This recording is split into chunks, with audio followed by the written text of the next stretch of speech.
KD group study में आपका बहुत बहुत स्वागत है। आज हम एक नए वीडियो के साथ आए हैं। इससे पहले कि हम लोग आगे बढ़ें, आप अपने प्यारे से चैनल केडी ग्रुप स्टडी को सब्सक्राइब कर दीजिए, जिससे हमारा 1000 सब्सक्राइबर जल्दी से पूरा हो जाए। आइए बिना किसी देरी के अपने टॉपिक पर चलते हैं। तो आज का हमारा थ्योरम हमें साथ ही है, जो कल हम पढ़े थे उसका सेकंड, थर्ड और फोर्थ पार्ट आज हम लोग देखेंगे। तो सेकंड पार्ट थोड़ा सा समझ लीजिए, ऊपर क्वेश्चन मैंने नहीं लिखा जबकि पिछले वीडियो में लिखा हुआ है। तो अगर ए आपको दिखाना ए माइनस बी यूनियन से इक्वल होगा A minus B union of A minus C के, तो ये चीज ध्यान में रखिएगा। तो हम मान लेंगे माना यक्स कोई एलिमेंट है जो ए माइनस बी यूनियन सी में है, तो आप अंतर के यहाँ परिभाषा लगाइए। आप ये कह सकते हैं कि यक्स कोई एलिमेंट है जो ए में है और यक्स कोई एलिमेंट है जो बी यूनियन सी में नहीं है। यही तो है यूनियन की परिभाषा। अब देखिए यक्स कोई एलिमेंट है जो ए में है, तथा अब यहाँ पर देखिए यक्स ना तो बी में है तथा ना ही सी में है, क्योंकि अगर यूनियन में क्या होता है, किसी एक में भी होता है तो उसमें पहुंच जाता। तो अगर यूनियन में नहीं पहुंचा है तो इसका मतलब वो ना तो बी में है और स्ट्रिक्टली ना तो वो सी में है, हम ये कह सकते हैं। अब ये एक बार एक्स के बिलोंग्स टू ए इसके साथ लेकर अलग हो जाइए और एक बार इसके साथ। तो X is belongs to A तथा X is does not belong to B, X is belong to A तथा X does not belong to C. यहाँ तक कोई दिक्कत, यहाँ तक कोई दिक्कत नहीं होगी। अब देखिए एक्स ए में है तथा एक्स बी में नहीं है, तो हम कह सकते हैं एक्स ए माइनस बी में पहुंच जाएगा। उसी तरीके से एक्स ए में है तो एक्स सी में नहीं है, तो हम कह सकते हैं एक्स ए माइनस सी में पहुंच जाए। आप देखिए जरा ध्यान से देखिए, एक्स ए माइनस बी में है तथा एक्स ए माइनस सी है, तो इनके इंटरसेक्शन पार्ट में पहुंच गया, इसलिए यहाँ इंटरसेक्शन लगा दिए।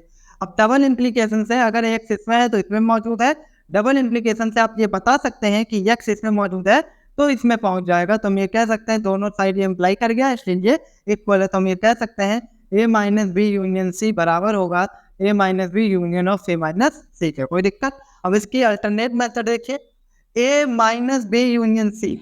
अब देखिए इसको आप लिख सकते हैं A intersection B intersection D dash C dash.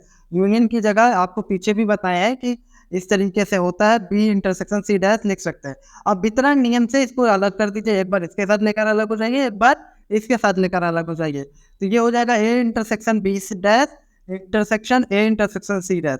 A intersection B dash जो होता है ए माइनस बी के इक्वल होता है ए माइनस बी, उसी प्रकार यहाँ पर ए माइनस सी।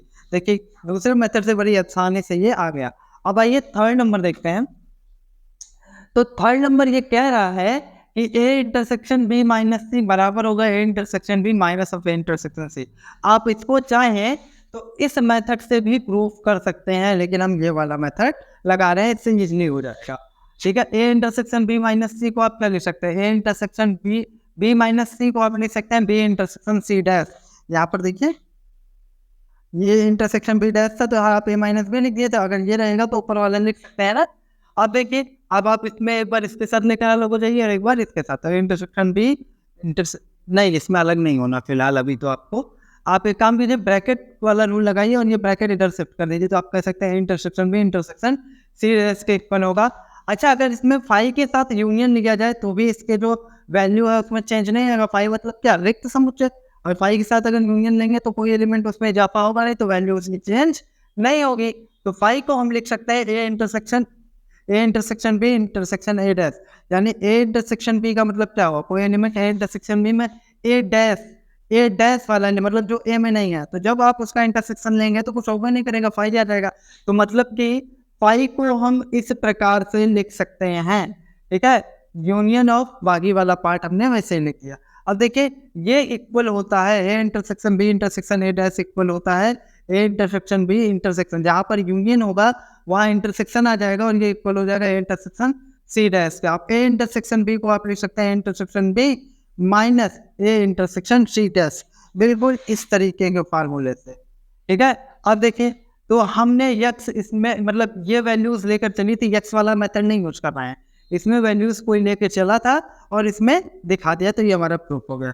अब ये नेक्स्ट और लास्ट ये कह रहा है कि A intersection B symmetric difference C equal होगा A intersection B symmetric difference A intersection C के। तो हम ये कह सकते हैं कि A intersection B symmetric difference C है, तो सिमेट्रिक डिफरेंस की यहाँ परिभाषा लगाइए।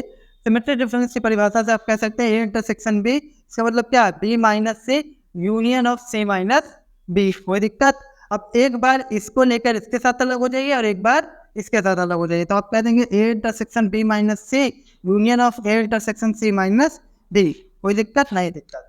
अब एक बार फिर इसके साथ निकाल हो जाए, एक बार इसके साथ अलग होना चाहिए। तो A intersection B minus of A intersection C, उसी प्रकार ए इंटरसेक्शन सी और ए इंटरसेक्शन बी हो गया। अब देखिए A intersection B minus of A intersection C, अब ये वाला पार्ट किधर आ गया, A intersection C minus of A intersection B, A intersection B वाला पार्ट उधर चला गया और बीच में यूनियन है। इसका मतलब ये किसकी डेफिनेशन है, सिमेट्रिक डिफरेंस की कोई बात है ना, सममिति अंतर की। तो हम ये देख सकते हैं इंटरसेक्शन बी सममिति अंतर ए इंटरसेक्शन होना चाहिए, ए इंटरसेक्शन सी।